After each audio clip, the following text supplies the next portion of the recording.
नहीं, पाकिस्तान तहरीक इंसाफ के लिए आज बहुत बड़ा दिन है और पंजाब में ये कहा जा रहा था कि पाकिस्तान तहरीक इंसाफ को सांस भी नहीं लेने दिया जाएगा, लेकिन बिल आखिर आज पाकिस्तान तहरीक इंसाफ का सुनामी लाहौर में ना सिर्फ एंटर हो गया है बल्कि आज से लाहौर से ही जो नई तहरीक इंसाफ है उसका आगाज किया जा रहा है। अली अमीन गंडापुर का काफिला जब झेलम पहुंचा तो वहां पे पंजाब पुलिस ने एक हरकत की, लेकिन अली अमीन गंडापुर और बैरिस्टर गौहर ने कहा कि अगर आप हमें इस तरह से रोकेंगे तो ये तहरीक यहीं से शुरू हो जाएगी। नाज़रीन, पाकिस्तान तहरीक इंसाफ क्या करने जा रही है। मौलाना फजलुर रहमान साहब ने भी आज अपना जो नगारा है वो बजा दिया है और उन्होंने कहा कि किसी का बाप भी हमें हमारा हक हासिल करने से नहीं रोक सकता। नाज़रीन, कासिम और सुलेमान वो पाकिस्तान आने की तैयारी कर रहे हैं। अमेरिका में एक अहम नशिस्त हुई है, इंटरनेशनल मीडिया के साथ कासिम और सुलेमान पाकिस्तान आएंगे और इमरान खान की रिहाई की जो तहरीक है 5 अगस्त से उसका इंतजार जो है उसका आगाज होने जा रहा है। अब हम आ जाते हैं मियां मोहम्मद शहबाज शरीफ साहब की जानिब से। मैंने आपको खबर दी थी कि आसिफ अली जरदारी साहब की जो सदारत है वो वाकई खतरे में है। मोहसिन नकवी के बाद वज़ीर-ए-आज़म शहबाज शरीफ साहब ने भी एक बयान दिया है। नाज़रीन, हुकूमत के साथ होने क्या वाला है, इमरान खान की रिहाई होगी या नहीं होगी, कासिम और सुलेमान पाकिस्तान आएंगे या नहीं आएंगे। और पीटीआई ने जो आज लाहौर में अपनी एक्टिविटी की उसने सबको हिला के रख दी है। अब तक की ताज़ा तरीन सियासी सूरत हाल क्या है जानेंगे आज के प्रोग्राम में। मैं हूं जाहिद अब्बास नकवी और आप देख रहे हैं हमारा सोशल मीडिया चैनल। आपसे रिक्वेस्ट है कि हमें सब्सक्राइब करें और अगर आपके पास पीटीआई के काफिले से मुताल्लिक कोई भी खबर है या तस्वीर है तो हमें अपने नीचे कमेंट में जरूर आगाह करें। डिटेल शामिल करेंगे आज के प्रोग्राम में।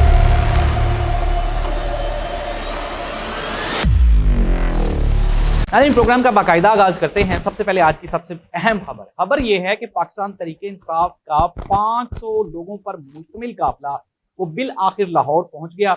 वहां पे मौजूद पाकिस्तान तहरीक इंसाफ की जानिब से जो पार्लिमानी लीडर हैं, अपोजिशन के जो लीडर हैं यहाँ पे लाहौर में, मलिक अहमद बचर साहब, उन्होंने शाहदरा वहां पे फूलों की पत्तियों के साथ ढोल पे उनका इस्तकबाल किया।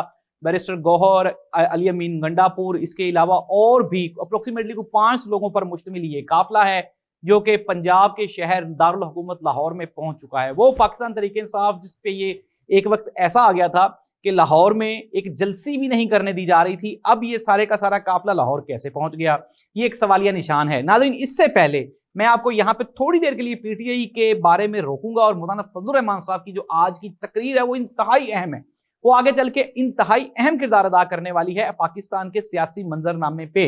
मौलाना फजलुर रहमान साहब ने कहा कि हम बड़े बड़े जलसे कर रहे हैं, अब किसी के बाप में भी ये हिम्मत नहीं होगी कि वो अवामी ताकत को रोके। अगर किसी ने हमारा रास्ता रोका तो फिर हम उससे निपटना जानते हैं। ये पाकिस्तान तहरीक इंसाफ नहीं है जो अपना हक छोड़ देगी। उन्होंने साथ ही साथ ये भी कहा कि अगर पाकिस्तान तहरीक इंसाफ हमारे साथ सही तरह से बैठ के बातचीत करे तो केपी के समेत जो नेशनल सियासत है, जो कौमी सियासत है, उस पर अहम पेशरफ्त हो सकती है। नाज़रीन, आसिफ अली जरदारी साहब की सदारत, मौलाना फजलुर रहमान साहब का इनेक्शन होना, उसके बाद पीटीआई का लाहौर में जलसा करना, इट मीन्स दैट कि तब्दीली आ नहीं रही, तब्दीली आ गई है। जिस तरह इमरान खान ने कल भी कहा कि इंशाल्लाह मैं जैसे जेल में गया था वैसे ही सरखरू होके वापस आऊंगा।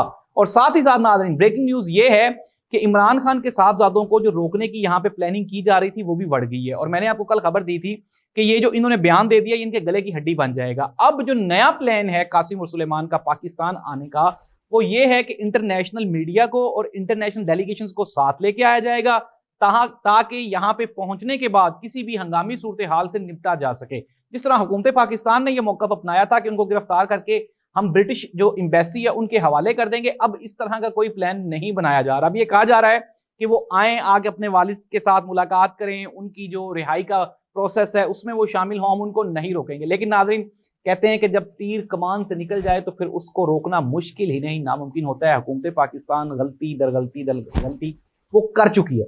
सबसे पहले आसिफ अली जरदारी साहब को हटाने की जो पॉलिसी थी वो लाहौर से शुरू हुई। यहाँ से मोहतरमा मरियम नवाज साहिबा, मियां नवाज शरीफ साहब, फिर उसके बाद शहबाज शरीफ साहब को प्रेशराइज किया गया और बिल आखिर वो जो पिंडी पहुंची तो वहां पे पहुंचते पहुंचते उसकी खबर आसिफ अली जरदारी और पाकिस्तान पीपल्स पार्टी को हो चुकी थी। यही वजह है कि पार्लिमान हो या मीडिया हो या फिर सियासी अखाड़ा हो, हर जगह पे पाकिस्तान पीपल्स पार्टी अब आपको PMLN के गले पड़ती हुई दिखाई दे रही है। नाज़रीन, इसकी सिंपल वजह क्या है? सिंपल वजह यह है कि पाकिस्तान पीपल्स पार्टी ने ये बताया, उन्होंने कहा कि जब से सिंगल मेजोरिटी इनके पास आई है तो इनकी तबीयत है उसमें तब्दीली आ गई है।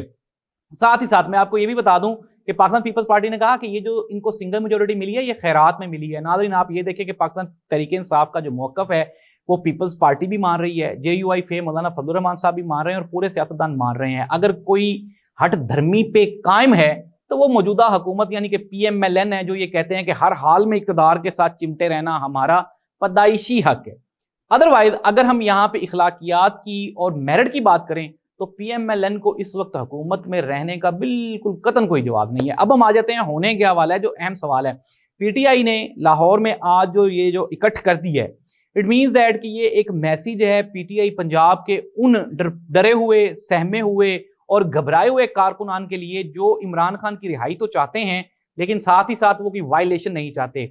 इसके साथ ही साथ आलिया हमजा जो पाकिस्तान तहरीक इंसाफ की पंजाब में रिप्रेजेंटेटिव हैं, उन्होंने कहा कि इस मरतबा वायलेशन की तहरीक नहीं है, हम लोग जहां पे मौजूद होंगे वहां पे अपने एहतजाज की कॉल वहां पे देंगे और एहतजाज रिकॉर्ड कराएंगे। सलमान अकरम राजा ने भी ये कहा कि हमने कोई वायलेशन नहीं करनी।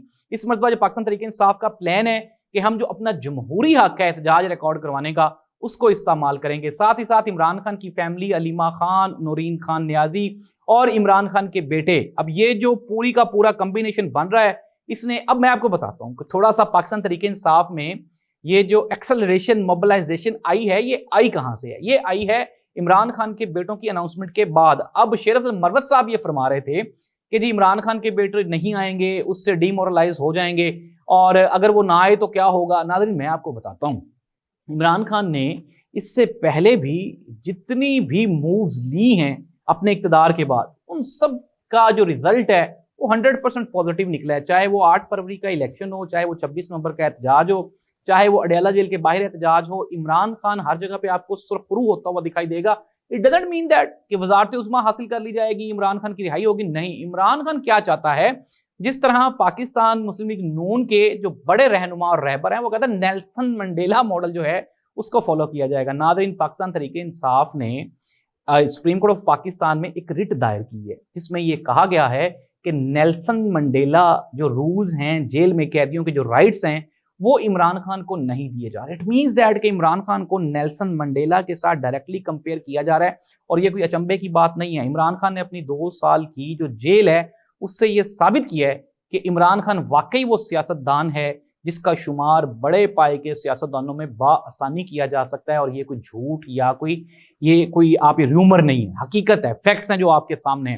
नाज़रीन होने ये वाला है, पंजाब से तहरीक का आगाज़ है। बैरिस्टर गौहर ने कहा कि हमने आज अपनी जो हमारी पुरअमन तहरीक है उसका आगाज़ कर दिया, अगर हमें रोका गया तो फिर हम खतरनाक होंगे वरना हम नहीं। दूसरी जानिब हुकूमत पाकिस्तान ये कह रही है कि नहीं इनको हम एहतजाज नहीं करने देंगे क्योंकि ये वायलेशन करते हैं। तो नाज़रीन एहतजाज होने से पहले ही हुकूमत पाकिस्तान ने वो जो वायलेशन का ठप्पा है वो लगा दिया और जिस तरह पहले भी हुकूमत पाकिस्तान तहरीक इंसाफ के एहतजाज को कामयाब करती रही है, अब भी ये लगता है कि ये एहतजाज PMLN की जो नाकाम पॉलिसी है उसकी वजह से ये कामयाब हो जाएगा। लाहौर से तहरीक का आगाज़ है, KPK में मोबिलाइजेशन शुरू हो चुकी है, पंजाब में मुख्तलिफ कॉर्नर मीटिंग्स जारी हैं। मैंने आपके सामने अहवाल भी रखा था, इम्तियाज़ वड़ाइच, आलिया हमजा, सलमान अकरम राजा, मलिक अहमद बच्चर और इसके अलावा जो MPAs हैं वो अपनी अपनी सतह पे। मैं आपको एक ब्रेकिंग न्यूज़ दे रहा हूँ। ब्रेकिंग न्यूज़ ये है कि पंजाब में जो लोकल बॉडीज़ हैं पाकिस्तान तहरीक इंसाफ की, उनको मुकम्मल तौर पर तहलील कर दिया गया है और जो लोकल सतह पे नई बॉडीज़ बनाई गई हैं। साथ ही साथ आलिया हमजा ने यह भी कहा है कि अगर वो लोग, वो कारकुनान जो हमारे साथ शामिल नहीं होना चाहते वो अभी हमें बता दें, क्योंकि अगर आपने पार्टी में रहना है तो आपको कुर्बानियां तो देना पड़ेंगी क्योंकि आपका लीडर भी कुर्बानियां दे रहा है। इट मीन्स दैट नाज़रीन इमरान खान वाली वही बात कि पार्टी में वही रहेगा जो पार्टी पॉलिसी के साथ चलेगा और अब दमादम मस्त कलंदर होगा। मौलाना फजलुर रहमान साहब ने कहा, उन्होंने साथ ही साथ ये भी कहा कि KPK में अगर हमें हमारा राइट मिलता है यानी हुकूमत की तब्दीली, इट मीन्स दैट के प्रेशर तो मौलाना साहब भी बिल्ड कर रहे हैं कि KPK में भी हमें इक़्तिदार की जो शेयरिंग है वो दी जाए। मौलाना फजलुर रहमान साहब की जो पहली तरजीह है वो ये होगी कि वो PTI के साथ KPK में जो इक़्तिदार है उसको शेयर कर लें। उसका फ़ायदा क्या होगा? उसका फ़ायदा ये हो कि मौलाना साहब की जो टोटल पॉलिटिक्स है वो KPK में, और KPK में मौलाना साहब को स्पेस मिल जाएगी। मरकज़ में अगर वो आते भी हैं तो मरकज़ उनको कुछ भी इस तरह की पोजीशन ऑफर नहीं कर सकता जो मौलाना साहब के लिए बेनिफिशियल हो। नाज़रीन हुकूमत पाकिस्तान की घबराहट, मियां मोहम्मद शहबाज शरीफ साहब का ये बयान कि आसिफ अली जरदारी साहब को नहीं हटाया जा रहा, ये एक बहुत बड़ा सवालिया निशान है। कल मोहसिन नकवी साहब ने बयान दिया और आज शहबाज शरीफ साहब को ये खुद वजाहत देना पड़ गई। इट मीन्स दैट कि कहीं ना कहीं प्राइवेट हलकों में पीपल्स पार्टी और PMLN की जो तलाक़ें हैं वो डिस्कस हो रही हैं। बहुत जल्द ये जिरगा बैठने वाला है और ये जो सेपरेशन है ये अलग अलग ये होने वाले हैं। जिस तरह से उन्होंने कहा कि इनकी जो पहली बीवी है वो पाकिस्तान पीपल्स पार्टी है और पहली बीवी को मनाना मुश्किल ही नहीं नामुमकिन होता है। इट मीन्स दैट नादरीन कि अब आने वाले दिनों में आपको ये जो इक़्तिदार की सेपरेशन है, डिवीजन है, इसमें एक बड़ा डंट पड़ने जा रहा है और इस्लामाबाद में जो तब्दीली की हवाएं हैं वो चल पड़ी। इस दुआ के साथ कि पाकिस्तान में कोई भी जो तब्दीली है वो पॉजिटिव है। जिस तरह मौलाना साहब ने कहा कि भुट्टो साहब की सजाए मौत, फिर उसके बाद मोहतरमा बेनज़ीर भुट्टो, नवाज शरीफ और इमरान खान की जो जेलें हैं, इससे हमें सबक सीखना चाहिए ताकि कोई पॉजिटिव तब्दीली आए जिससे आवाम के जो मसाइल हैं वो हल हो सके। इस दुआ के साथ कि पाकिस्तान में पॉजिटिव सियासी तब्दीली, फिर उसके बाद इकोनॉमिकल जो रिफॉर्म्स हैं वो की जाएँ। आज एक और जो स्टेटमेंट है हुकूमत पाकिस्तान की तरफ से आई जिसमें यह कहा गया कि नई जॉब तो नहीं दी जाएंगी लेकिन पुराने सरकारी डिपार्टमेंट्स को भी जम किया जा रहा है, ख़त्म किया जा रहा है, प्राइवेटाइज किया जा रहा है। इट मीन्स दैट बेरोजगारी भी बढ़ने वाली है। अल्लाह इस मुल्क का हामी और नासिर हो। अल्लाह हाफ़िज़।